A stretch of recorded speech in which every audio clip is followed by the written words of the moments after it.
Hey everyone! Welcome back to Story Hive. If you love diving into amazing tales, crazy confessions, and heartwarming moments from Reddit, you're in the right place. Don't forget to hit that subscribe button and ring the bell so you never miss an update. Let's jump into today's story. My mother left the children at my doorstep. I am Ethan, 22-year-old, and I left my parents' home when I turned 20 because living there was unbearable. They constantly favored my younger siblings, used me as unpaid help. When I moved out, my father, Mark, told me not to let the door hit me on the way out and to stay gone.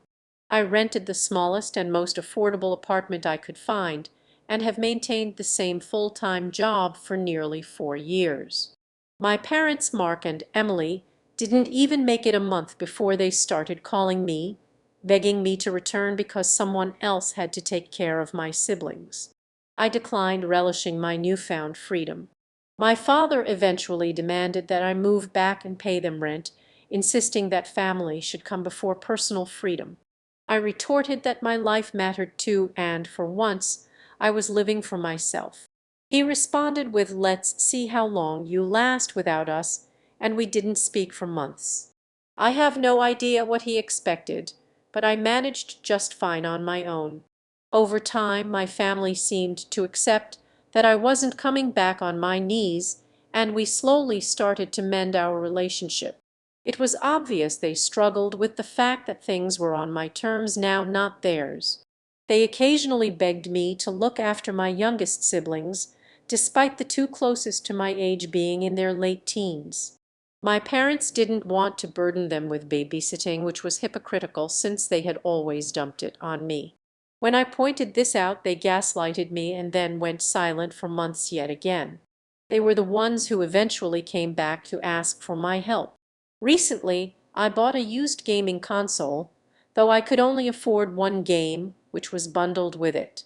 One Saturday, my mom showed up and asked me to watch my two youngest siblings for a while. She basically shoved them inside and left, leaving me with them all day in my small apartment. My mom didn't return until after 10 p.m., only because I called and demanded she come get the kids. She wasn't happy that I cut her fun short. I told her that unless the next morning I noticed my gaming console was missing, so I called my parents. As I suspected, one of my siblings had taken it. I said I was coming over to get it immediately, but my mom said it could wait because my youngest sibling was playing on it and she didn't have the heart to take it away. I insisted it was taken without my permission and that I was coming to get it. I rode my bike to their house as quickly as I could. When I arrived, my sibling was crying because the console's battery had died and they didn't have the charger. I demanded it back, but my dad took it and said I could have it back when I agreed to help out with my siblings more. I told him that if he wanted to play that game, I'd involve the police, and I wasn't bluffing. He stood his ground until I started dialing on my phone. My mom yelled "VDJ Genja, wait DJH," and quickly took the console back from my dad. He called her a traitor and demanded she return it to him instead of me, but she said it wasn't worth having the police called on them. Before leaving, I told them that if this happened again, I wouldn't hesitate to call the authorities. If anything like this ever happened again, I'd be calling the police first. And if they wanted a gaming console for my siblings so badly they could buy their own. My dad, Mark, yelled that I couldn't disrespect him like that. I countered by saying that even though I'm an adult, he's never bothered to show an ounce of respect to me, and I'd had enough. Then I walked out with him yelling at me to come back and face him right now. It's back to silence from them. My mom, Emily, texted me once, begging me to still watch my siblings. I said that if she wanted me to babysit so badly she could pay me, and I'd only take the money in advance because I wasn't doing it for free anymore, especially after they stole from me and tried to keep me from getting my property back. They don't own me. I'm an adult with my own place and my own life. It's been over a week since that text conversation, and none of them have talked to me again, which is fine. They can deal with their own messes. Update: Wow, I can't believe I forgot about this account for nearly a year. But I was watching Reddit videos online and randomly saw my original post, and I realized I had totally forgotten to make an update, so I've come back to give one. There will be police involvement and some mild brawling towards the end. I don't know if that qualifies as a trigger warning, but I just figured I'd mention it.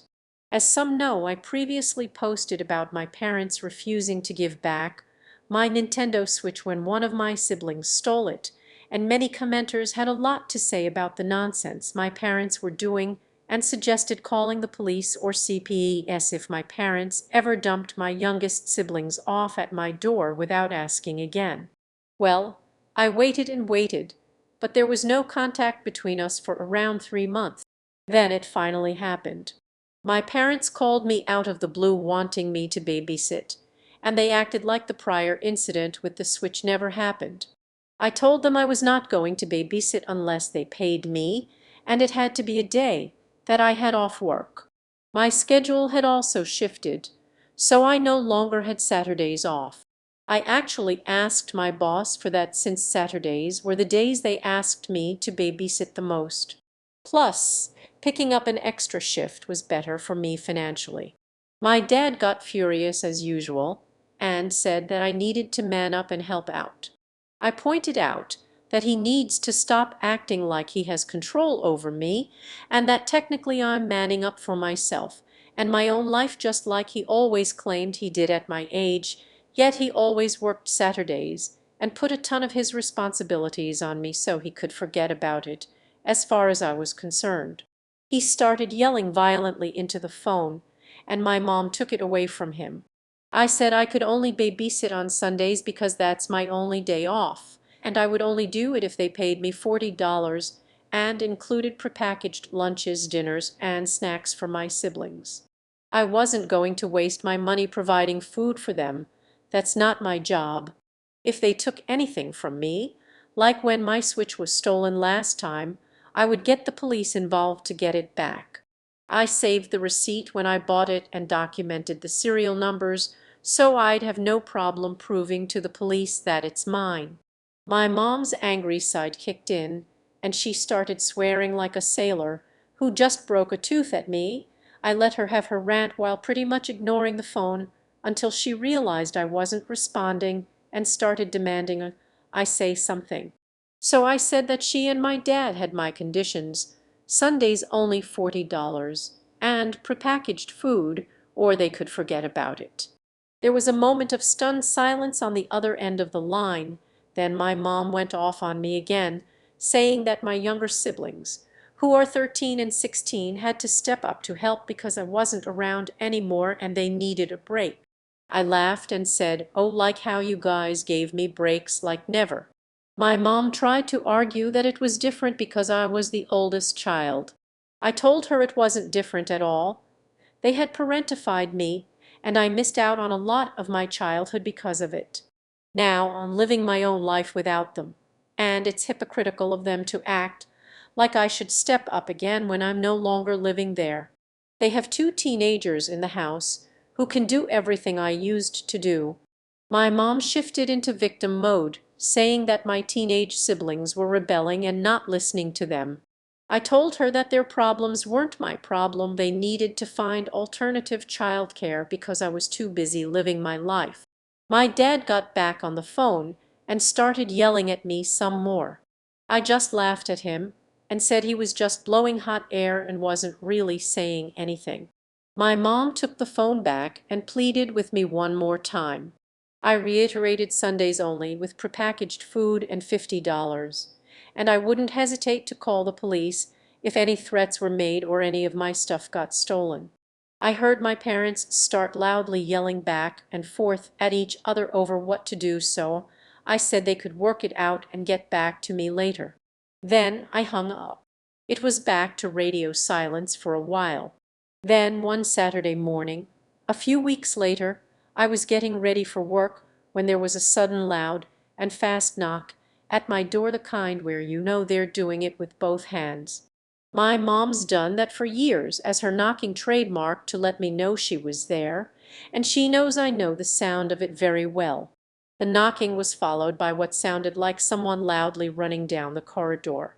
I listened through the door and could hear my two youngest siblings bickering with each other and tapping on the door themselves. Then I heard my mom yelling loudly to answer the door. They were trying to get inside, but I refused to open it. I saw my dad through the peephole, but he wasn't making any efforts to knock, just standing and waiting with an angry scowl. My mom started calling my name and demanding that I let them in, saying they had nowhere else to go and were in trouble. I told them to leave or I'd call the police.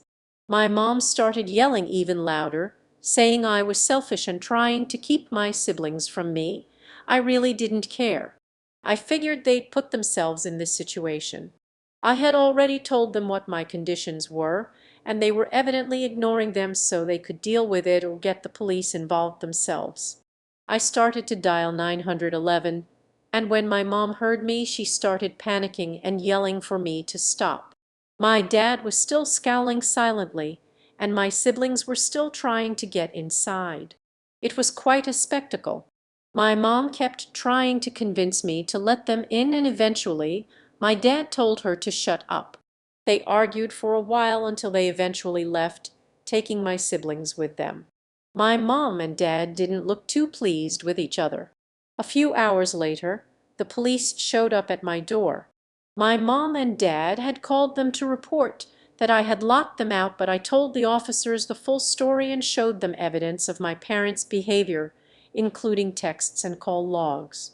I also showed them the receipt for my switch, and they believed me and took down the details.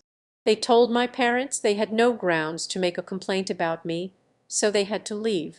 My mom and dad started getting agitated, but the officers told them to calm down, and they eventually left with my siblings. My parents didn't show up at my apartment for a long time after that. We went another 3 months without any contact. I only ever heard from my youngest sibling a couple of times, but they mostly asked if I had any new video games. It was almost a blessing. My parents eventually called me on my days off, but they only asked me to do small tasks for them. It took them a while to accept that I was living my own life and that they had to adapt to that or deal with the consequences. My mom tried to convince me to forgive them and watch my siblings for free again, but I told her it would take much more than that. My parents seem to have gotten the point now and have stopped trying to force themselves into my life. It's still a bit tense, but I've mostly been able to enjoy my life on my own terms. So that's the update. Thanks to everyone who supported me and advised me on my situation. I truly appreciate it. Thanks for tuning in to today's Reddit story. If you enjoyed it, please give this video a thumbs up and share it with your friends. And if you haven't already, make sure to hit that subscribe button and ring the bell so you never miss out on more amazing stories. See you next time.